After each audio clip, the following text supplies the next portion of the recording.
সুপ্রিয় দর্শক আসসালামু আলাইকুম। দেখতে পাচ্ছেন আজকে আমাদের লিচু গাছগুলোর প্রত্যেকটা লিচু আমরা ঘুরে রাখছি, বড় বড় পুরো মসুরি দিয়ে লিচুগুলো ঢেকে রাখছি। ঢেকে রাখার উদ্দেশ্য হচ্ছে লিচুগুলো অনেক বড় বড় হবে, কালার অনেক সুন্দর আসবে, দ্বিতীয়তে কোনো পোকামাকড় লিচুগুলো নষ্ট করতে পারবে না।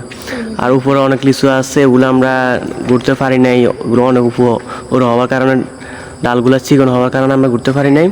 দেখতে পাচ্ছেন ভিতরে লিচু দেখা যাচ্ছে, দেখতে পাচ্ছেন। আর আরেকটা, যখন রাত্রে হয় তখন বাদরুম নামার কারণে অনেক লিচু নষ্ট হয়ে যায়।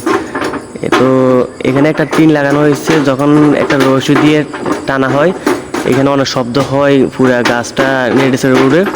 এখানে আমরা আরেকটা টেকনিক ব্যবহার করছি, দেখতে পাচ্ছেন এখানে একটা লাগাইছি আমরা এলইডি লাইট। আমরা সকলে জানি বাদুর দিনের বেলা দেখতে পাই না, আলো তো দেখতে পাই না, তাই আমরা এখানে একটা এলইডি লাইট লাগানোর কারণে পুরো গাছটাতে আলো হয়ে আছে।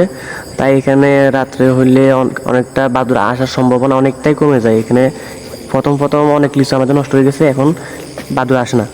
আপনাদের গাছে বেশি বেশি লিচু ধরার জন্য আপনারা সবসময় গাছে পরিচর্যা করবেন, সবসময় গাছে পোকামাকড় দমানোর জন্য কীটনাশক ইউজ করবেন, যেগুলো যেগুলো প্রয়োজন গাছের সেগুলো ইউজ করবেন। দেখবেন আপনাদের প্রতি বছর অনেক কিছু ফলন হবে ইনশাআল্লাহ।